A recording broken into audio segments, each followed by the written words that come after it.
Oi, irmãos, tudo bem com vocês? É uma alegria imensa poder falar aos irmãos, poder compartilhar uma palavra com os irmãos nesses momentos que nós estamos passando.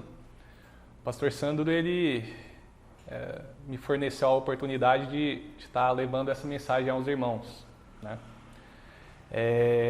E meu desejo é que os irmãos, que Deus possa falar com vocês, possa falar com cada um dos irmãos em casa, como Ele tem falado ao longo de todas essas semanas, né? Através do pastor Sandro.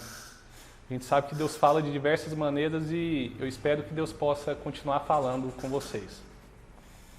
Hoje nós vamos estudar um pouco a epístola de Paulo à igreja de Roma, mais especificamente aquela população que vivia naquela cidade de Roma, que era basicamente, nós vamos ver um pouco sobre isso, era justamente a metrópole daquele tempo, né? Era o centro em vários aspectos daquele tempo, daquele momento histórico no qual a igreja estava inserida. A epístola de Paulo aos Romanos, capítulo 12, nós vamos ler dos versos de 1 a 3, e eu vou contextualizar um pouco. Fala basicamente o seguinte: Romanos, capítulo 12, dos versos 1 ao 3. Fala assim: portanto, irmãos, rogo-lhes, pelas misericórdias de Deus, que se ofereçam em sacrifício vivo, santo e agradável a Deus. Esse é o culto racional de vocês.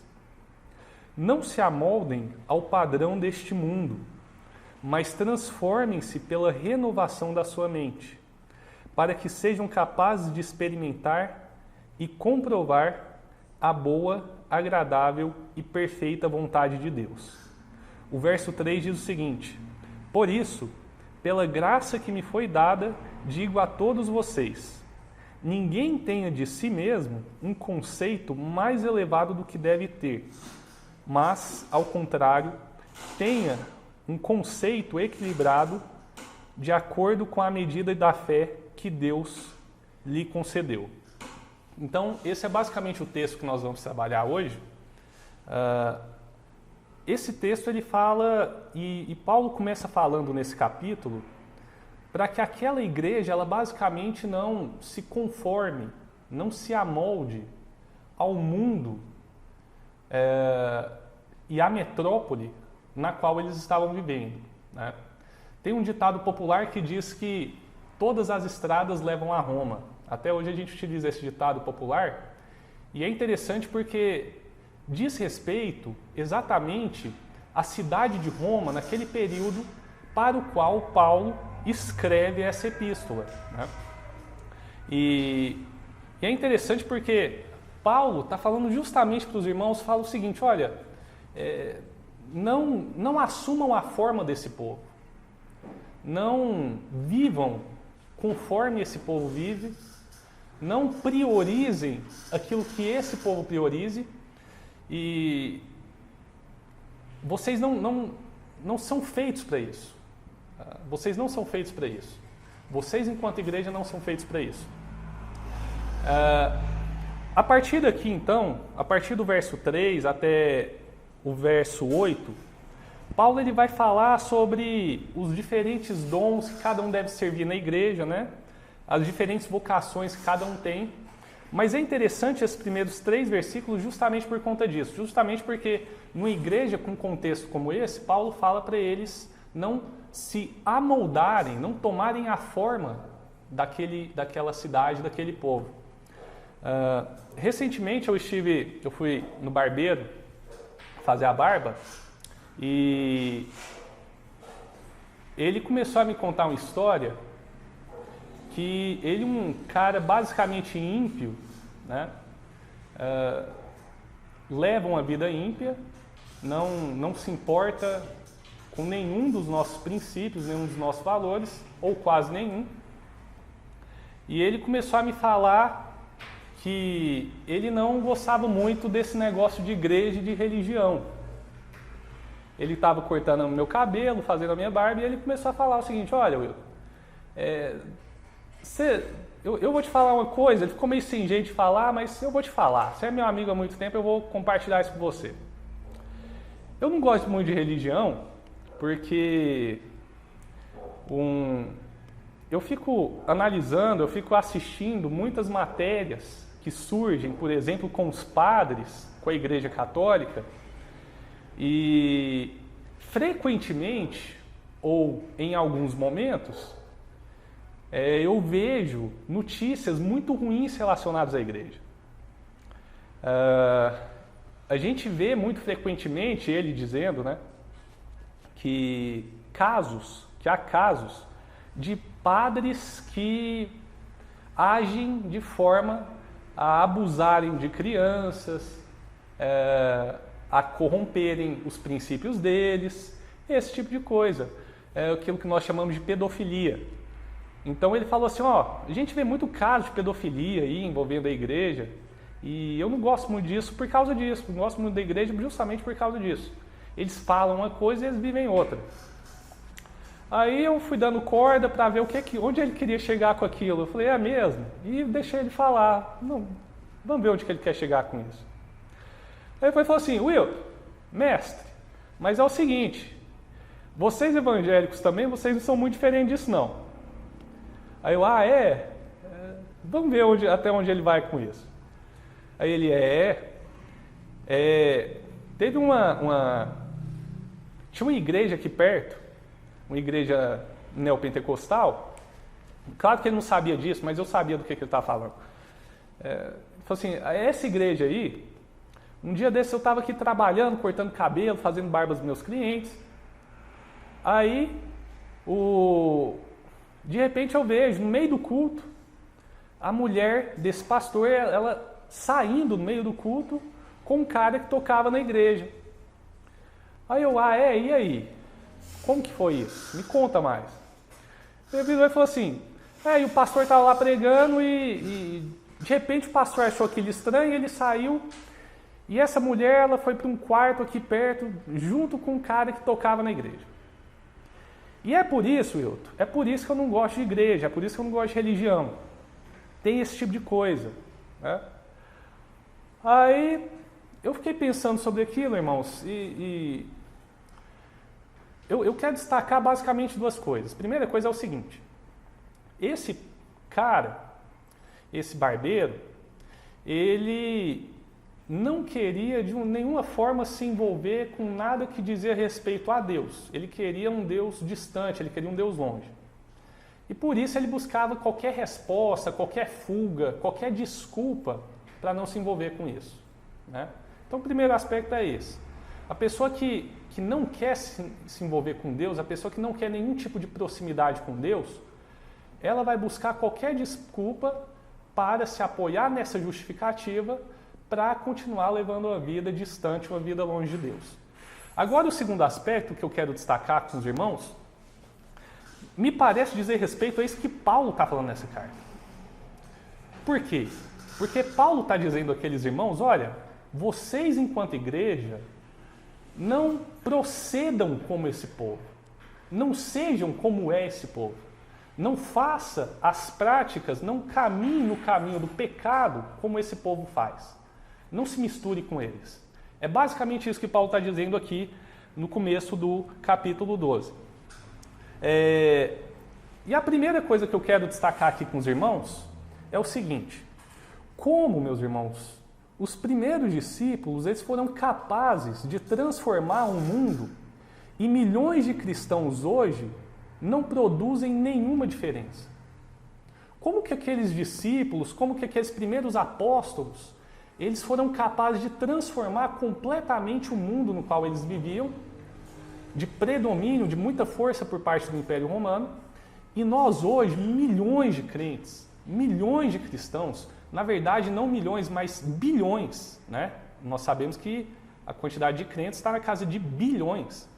Nós não conseguimos exercer muita influência, nós não conseguimos, de alguma forma, transformar o mundo no qual nós vivemos, no qual nós habitamos. Por quê? A primeira resposta me parece que tem a ver com um plano divino naquele tempo. Deus, ele estava na direção daquilo ali e estava promovendo a disseminação do Evangelho. E a segunda resposta me parece dizer respeito à vida que aqueles irmãos levavam, à vida que os apóstolos levavam. E é aqui que eu vou me aprofundar com os irmãos nesse dia de hoje. O primeiro aspecto, meus irmãos, é que aqueles irmãos, aqueles apóstolos, eles não se amoldaram à sua época, eles não se amoldaram ao mundo no qual eles viviam, simplesmente por causa de uma única razão. Eles sabiam que eles eram os possuidores da verdade. Aqueles apóstolos, eles sabiam que eles possuíam a verdade. E eles não estavam dispostos, eles não fariam de forma nenhuma concessão dos seus princípios. Eles não iam ceder naquilo que eles acreditavam. Eles não iam diluir a fé que eles possuíam de forma a tentar ser aceito pelo mundo, né? De forma a tentar fazer parte daquilo, dos caminhos no qual o mundo estava seguindo. Martinho Lutero, diante de uma convenção cristã de seu tempo, por volta de 1517, ele fala o seguinte: aqui estou, que Deus me ajude, não posso proceder de outro modo. É interessante porque Lutero, ele tinha uma característica, ele tinha uma vida emocional bastante intensa. O Lutero, quando nós estudamos suas obras, seus livros, ele era um cara muito intenso. E ele não estava de forma nenhuma disposto a ceder à igreja do seu tempo. Por que ele não estava disposto a ceder à igreja do século XVI? Porque aquela igreja ela havia perdido aquilo que ela acreditava. Ela havia passado a fazer parte no mundo no qual ela estava inserida. Roma, o Lutero vai dizer que quando ele vai à cidade de Roma, ele fica impressionado com a quantidade de pecado no qual, inclusive, homens da igreja cristã estavam envolvidos. Ele ficou abismado, ele ficou assustado de ver o nível de pecaminosidade daquela cidade e também da igreja de Cristo. E ele chegou à conclusão de que ele não poderia simplesmente aceitar aquilo que estava acontecendo com a igreja cristã. É interessante, irmãos, que Lutero, com todas as suas dificuldades, com toda a sua intensidade emocional, que as suas obras nos mostram que ele tinha, ele fez muito mais pela igreja do seu tempo, pela igreja cristã, do que milhares de cristãos conformistas. Ele não aceitou fazer parte do mundo no qual ele estava inserido. Mas ele falou o seguinte: olha, eu não posso aceitar isso que a igreja está fazendo. Esse caminho que a igreja está seguindo é completamente equivocado. Eu não posso aceitar isso. Eu não posso simplesmente me conformar com o caminho que os cristãos, no qual os cristãos estão seguindo. Eu não posso aceitar isso. E as consequências da vida de Lutero para a igreja foram enormes, né? A Bíblia ensina, meus irmãos, basicamente que popularidade perante o mundo significa morte espiritual. A popularidade perante o mundo significa morte espiritual. Aqueles apóstolos eles precisaram escolher se eles seriam populares ou se eles levariam uma vida de piedade e de prática daquilo que eles acreditavam. Eles precisaram fazer uma escolha. As ferramentas mais poderosas de Satanás, meus irmãos, são a conformidade e o comprometimento. O diabo, ele sabe que um crente piedoso, no meio de um povo pagão, é capaz de fazer com que muitos se voltem a Deus. Ele sabe disso. Então, as principais ferramentas de Satanás são justamente essas. É tentar fazer com que o povo cristão dilua a sua fé no meio do mundo no qual eles estão inseridos. É essa finalidade, é dessa forma que me parece que Satanás ele trabalha no meio do povo cristão. As palavras de Paulo, já não vivo de acordo com as regras desse mundo, pesam e significam muito para nós hoje em dia. Essas palavras, elas expõem nossa forma de viver. Não são palavras amáveis, são palavras com tom de guerra. As palavras do apóstolo Paulo, então, elas parecem justamente isso. Ela fala o seguinte: olha, vocês não podem aceitar a forma que o mundo está seguindo. Vocês não podem aceitar isso. Vocês não podem se conformar a isso e pensar que está tudo bem.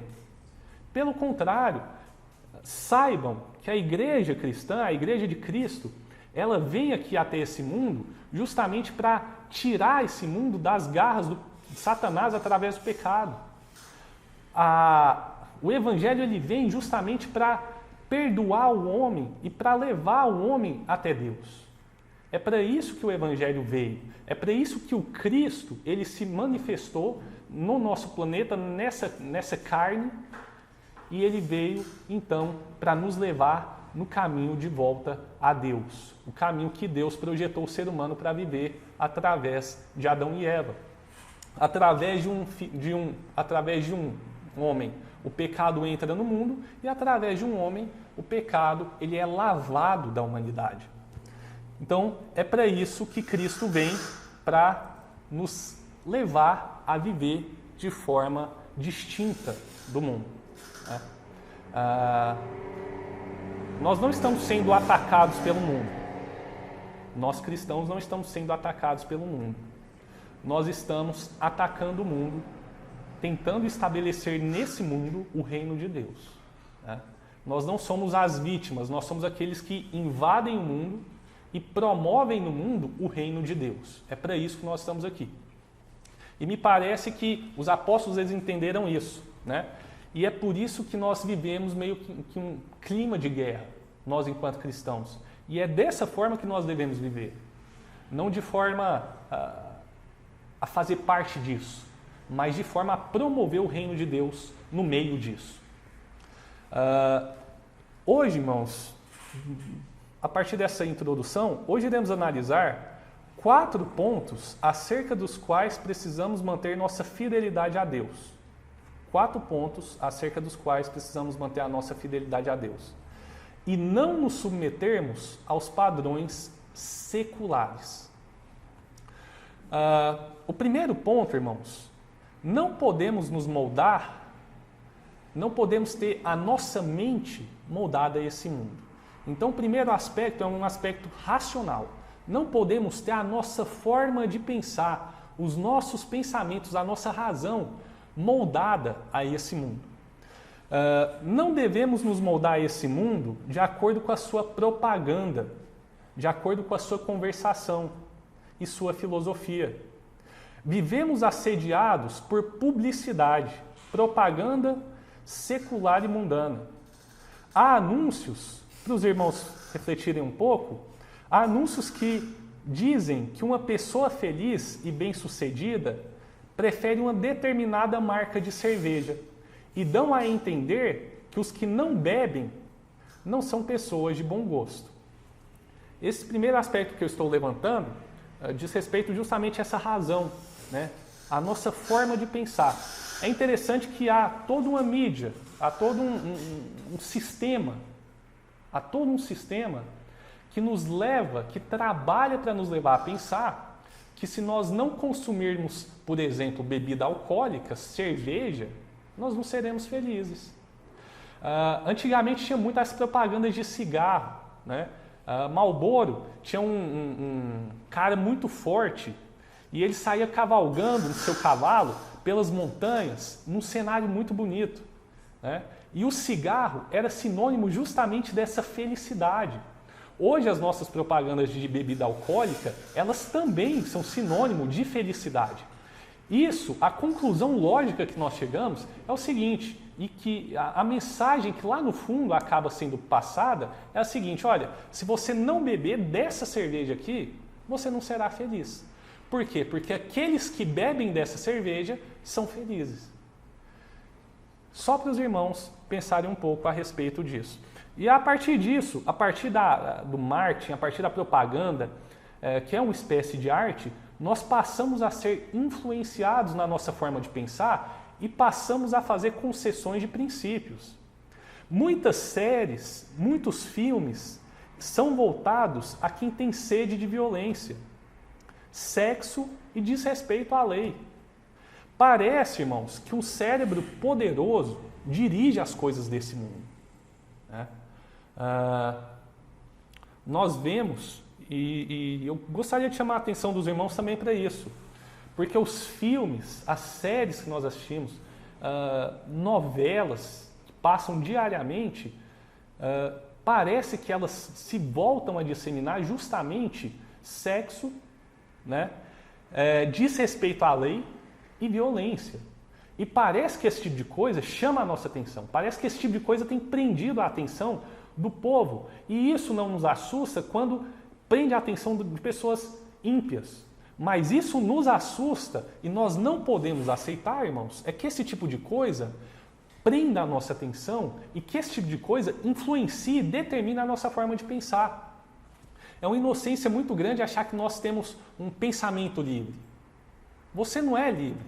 Você não vai ser livre de forma nenhuma. A questão, inclusive bíblica, é você escolher qual Deus você vai seguir.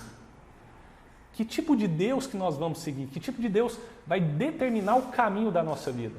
Porque nós não somos livres, já que há tanta mídia, há tanta propaganda, há tanta influência permanentemente, né? Então a inocência é achar que nosso pensamento é puro, é livre. Nós somos influenciados o tempo todo. Nós precisamos definir o tipo de pensamento que vai nos influenciar. É isso que nós precisamos definir. A filosofia do mundo, ela ameaça contaminar a corrente de pensamento cristã. Satanás nos distrai a cada hora para não nos dedicarmos à oração e à Bíblia. Irmãos, e eu destaco esse ponto, inclusive na minha vida pessoal. Quanto tempo nós temos dedicado à oração? Quanto tempo nós temos dedicado à leitura bíblica? E quanto tempo nós temos dedicado a filmes e a séries, etc. Quanto tempo? Né? A Bíblia nos diz que o mundo e seus desejos passarão e serão transformados por Deus após o seu julgamento. Nós, cristãos, devemos ser luz no meio das trevas. Deus não nos chamou, enquanto igreja, para nos conformarmos a isso daqui. Não foi para isso que Deus nos chamou. Deus nos chamou para exercermos diferença, para exercermos relevância no meio disso daqui. É esse o nosso chamado. É para isso que Cristo veio. Para nós, de alguma forma, exercermos diferença nesse mundo aqui. Não nos moldemos a esse mundo na nossa forma de pensar. Não nos moldemos a esse mundo nos nossos julgamentos, na nossa percepção de vida, né? Nossa vida deve mostrar esperança e paz no meio da frustração e ausência de sentido de um mundo mergulhado no pecado e com falta de esperança. Irmãos, enquanto crentes, a nossa mente ela deve ser ocupada por coisas que promovam paz, né, e esperança no meio de um mundo mergulhado no pecado e sem nenhuma direção para as suas próprias vidas. Segundo ponto que eu quero destacar com os irmãos, diz o seguinte: não moldemos nossos corpos físicos a esse mundo. Irmãos, eu gostaria de chamar a atenção dos irmãos nesse ponto pelo seguinte: a Bíblia nos ensina que o nosso corpo está destinado a ser templo do Espírito Santo. O nosso corpo físico, teologicamente, ele está destinado a ser templo de Deus. O corpo físico do crente, ele está destinado a ser templo de Deus. Não devemos nos prostrar diante do templo de Baal. Devemos apresentar nossos corpos como sacrifício vivo, perfeito e agradável a Deus. O nosso corpo, ele é um instrumento de adoração a Deus. O nosso corpo, ele é um instrumento, ele é um objeto de devoção a Deus. A Bíblia nos ensina que Deus, ele faz morada naqueles que foram chamados por Deus. A Bíblia nos diz que nós somos templos do Espírito Santo. Irmãos, enquanto templos do Espírito Santo, eu quero chamar a atenção dos irmãos para um ponto pouco sensível, mas que eu julgo necessário. As nossas roupas, as nossas atitudes, os nossos atos, eles devem ser todos para a honra e para a glória de Deus. Tudo que nós fazermos deve ser feito para a honra e glória de Deus. O nosso corpo físico, enquanto templo de Deus, deve refletir a nossa devoção a Deus. Se nós somos cristãos cremos que Cristo, Ele habita em nós, e nós somos santuários do Deus vivo, então, lógico que o meu corpo ele deve refletir um santuário de Deus sobre essa terra. E eu chamo a atenção dos irmãos justamente para o tipo de roupa que nós vestimos, por exemplo. Enquanto templo de Deus, essas roupas elas revelam o Deus que habita em nós. Enquanto templos de Deus, as pessoas podem olhar para a gente e falar assim: isso aqui não é uma pessoa mundana, mas pelo visto, é um cristão. Muitos dizem que as aparências nada significam. Irmãos, eu preciso ser sincero com vocês. Aparência significa muito. Via de regra, nós nos vestimos conforme nós pensamos. Via de regra, nós nos vestimos conforme nós pensamos. Via de regra, nós nos adornamos, nós nos arrumamos de acordo com aquilo que nós temos em nossa mente. Se os nossos padrões são padrões bíblicos, as nossas vestimentas, consequentemente, vão refletir esse padrão bíblico. Se o nosso padrão é um padrão mundano, consequentemente, as nossas vestimentas, a nossa forma de pensar, também refletirão justamente isso. Roupas dizem muito a respeito daquilo que nós carregamos dentro de nós mesmos. Roupas dizem muito a respeito disso.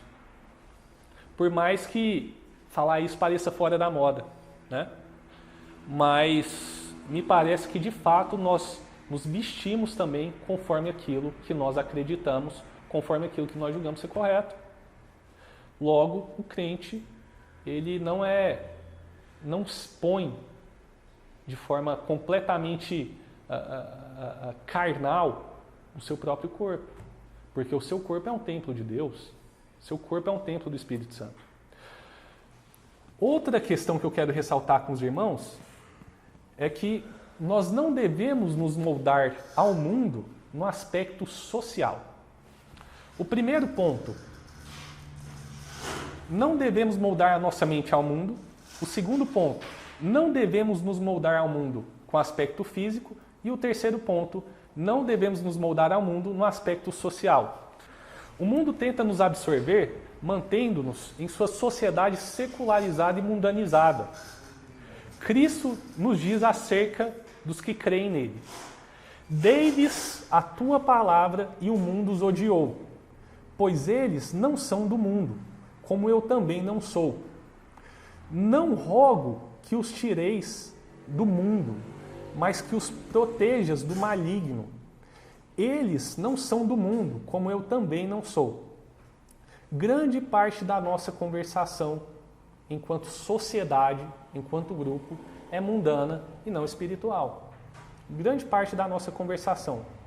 Irmãos, gostaria de chamar a atenção de vocês para o fato do quanto é fácil, tranquilo, nós passarmos a noite inteira, o dia inteiro, falando sobre questões como política, esporte, filmes, séries e etc.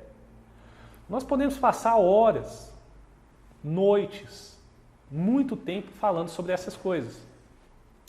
Mas nós acabamos nos esquecendo também que há outras coisas, além disso, que devem permear as nossas conversas enquanto crentes. Por exemplo, a santa conversação. A Bíblia nos alerta acerca das santas conversações próprias e típicas dos crentes. Esquecemos-nos disso, que devemos edificarmos uns aos outros. Como é difícil, às vezes, nós pararmos para ouvirmos uns aos outros, irmãos. Como é difícil. E quantas pessoas há no nosso meio que precisam se abrir, precisam de alguém que escute, né? Nunca me esqueço do pastor Sandro falando que uma das grandes necessidades do nosso tempo e na nossa cidade, no nosso meio, é justamente que muitas vezes a gente não precisa de alimento, nós não precisamos de cesta básica, nós não precisamos de comida no nosso meio. Mas muitas vezes nós precisamos de alguém que ouça. Muitas vezes nós precisamos de alguém que dê um conselho, né? Muitas vezes a gente precisa de alguém que nos direcione em determinado assunto, em determinado aspecto da nossa vida. Frequentemente precisamos disso. Esse tipo de coisa também precisa permear, também precisa fazer parte das nossas conversações diárias enquanto cristãos.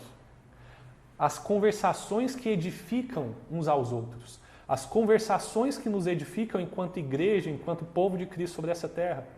Essas coisas também precisam fazer parte das nossas rodas de conversa, dos nossos diálogos. Isso também precisa fazer parte do que nós somos. Ouvirmos uns aos outros de forma profunda, de forma amorosa com os nossos irmãos. Devemos, irmãos, ocupar-nos também das coisas celestiais e não exclusivamente das coisas terrestres. Ao contrário do mundo, nós não estamos voltados apenas a isso daqui, mas nós estamos voltados também às coisas celestiais, às coisas que fazem parte do reino de Deus, às coisas concernentes ao reino de Deus. E por último, eu quero destacar que nós não devemos nos moldar ao mundo, irmãos, no aspecto espiritual. Não devemos ajustarmos ao que o mundo define como religioso, mas devemos nos esforçar para vivermos como discípulos de Cristo. Devemos nos esforçar para vivermos como discípulos de Cristo, e não simplesmente num padrão que o mundo define como sendo religioso.